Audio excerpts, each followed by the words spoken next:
What's happening, fishing friends? Summer fishing is here, and for a lot of lakes around me, that means vegetation. That's been the theme of the year. It seems like every lake I fish has some sort of grass or weed stuff growing in it. I don't know, but people always ask me what's a good search lure in a place like that. And of course, you can fish over the top of it with the frog. You know, you can throw like a Senko or a fluke that's Texas rigged that's not going to hang up in that stuff. But for a search bait, one that's always worked really well for me over the years is some sort of weedless paddle tail. Now, I got this pack from my dude Eric. Thank you, brother. You all saw this in a unboxing, subscriber unboxing not too long ago. He sent a bunch of cool swim bait stuff, and this is one I've wanted to try out. It's this Working Class Zero, the little 3.5-inch micro citizen, they called it. So that's what I was using as a search bait, a little paddle tail like this. Let's get out on the water, show you how it worked out, and then we'll come back here and talk about the combo and all that.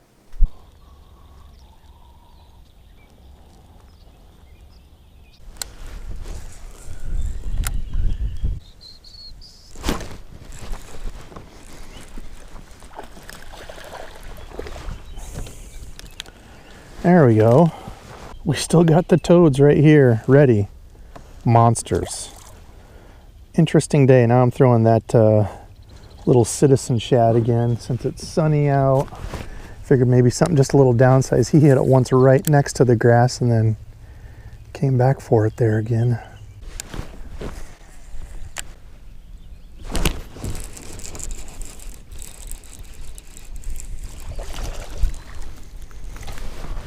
Bit of a lull again, but don't worry.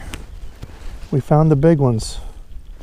Once again, what a day. What an interesting day. Oh.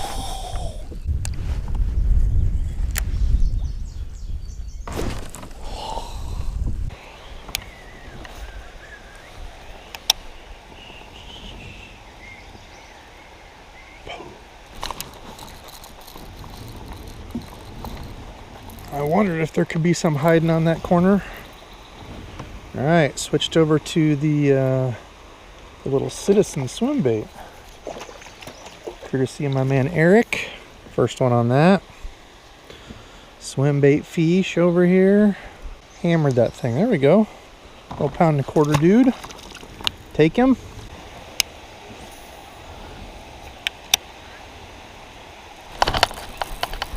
Right there, had to be right on the rock. Oh yeah, another decent fish. Another decent fish on the paddle tail, as long as I don't lose it. All right, take it. Stuck right in the nose. Chunky dude. 1.5 pounds, something like that. 1.75 pounds, whatever it is, we'll take it. So I think that's I want to say a 2/0, but I replaced the nose, the screw lock, because the noses on these tear up real easy, so you got to go to a bigger screw lock, otherwise it just pulls it out. So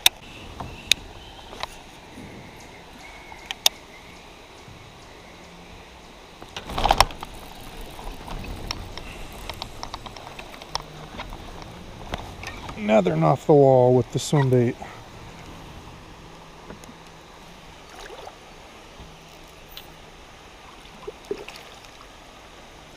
Alright, another swim bait fish waiting over there by the wall.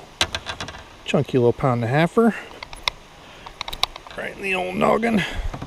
There we go. Another one on the little Working Class Citizen Micro, the little, what, 3.5 inch, whatever this is. Pretty cool little bait.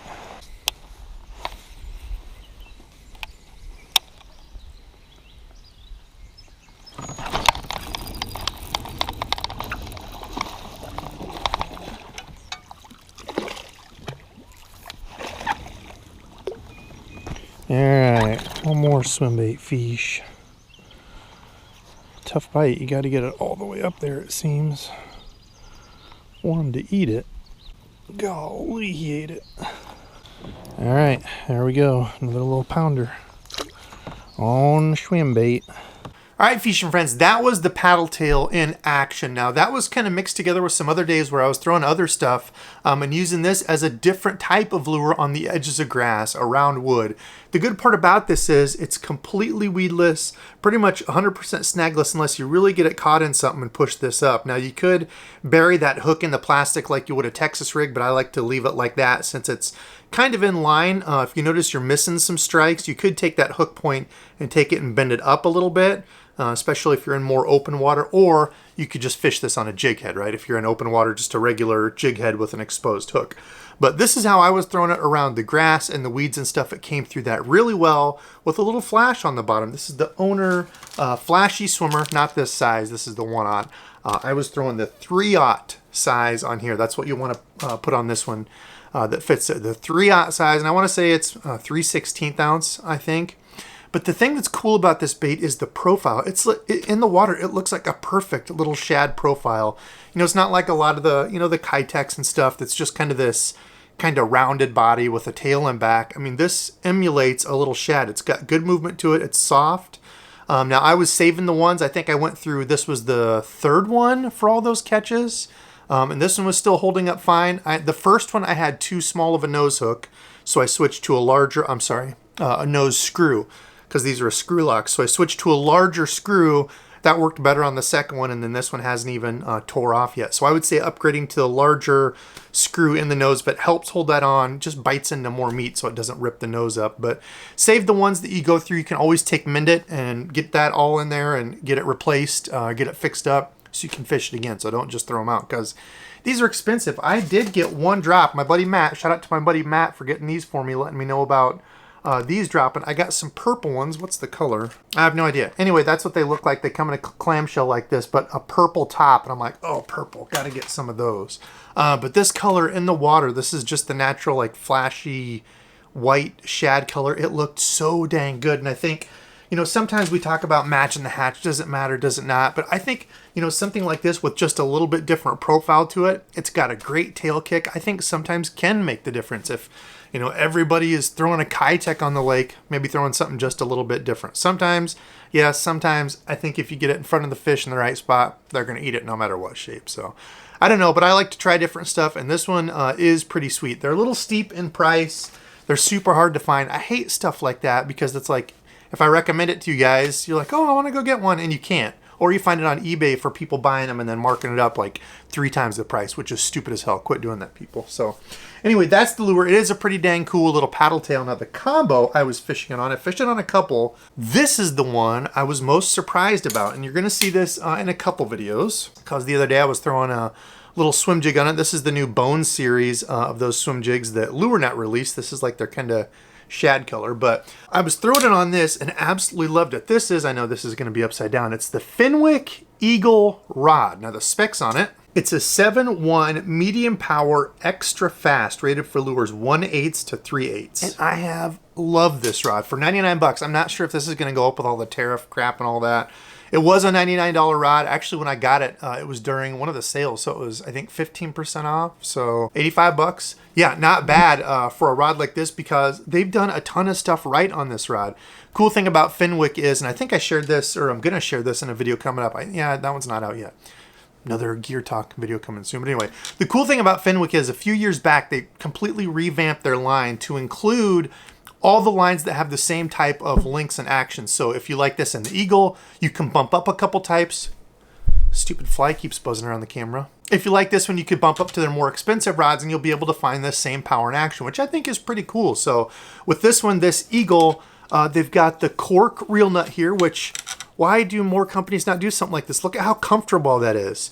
Extremely comfortable in hand. The whatever this material is, it's almost that kind of like rubbery feeling plastic stuff. I don't know what they've used there, but on a $99 rod, I feel like it's usually the more expensive rods that have this. However they made that in here, if this is their own type or something, I don't know, but it's almost that rubbery, I think they call it like a soft touch feel. It feels awesome. And the reel trigger is up far enough under the reel that you can grab it like this, and it is super comfortable. Some of the rod companies get that piece, the trigger, too far back and it's a stretch, like it really stretches your pinky. But if you like to hold the rod like this, like I do, feels absolutely awesome. Cork all the way down. The back butt of it here has like the two-part composite. The rod feels awesome. And it is an extra fast. Usually for moving baits, I like something a little bit softer.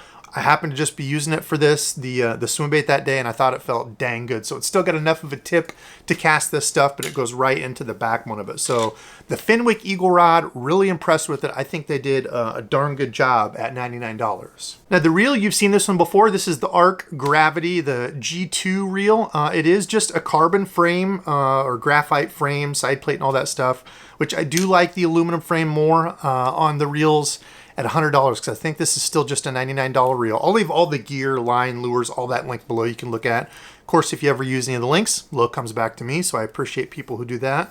But I don't know if we're gonna see as many aluminum framed reels at that $99 price point with prices going up and stuff, and I don't know if they're gonna come back down and be like, oh yeah, well, you know, like the Lose LFS is $130 now.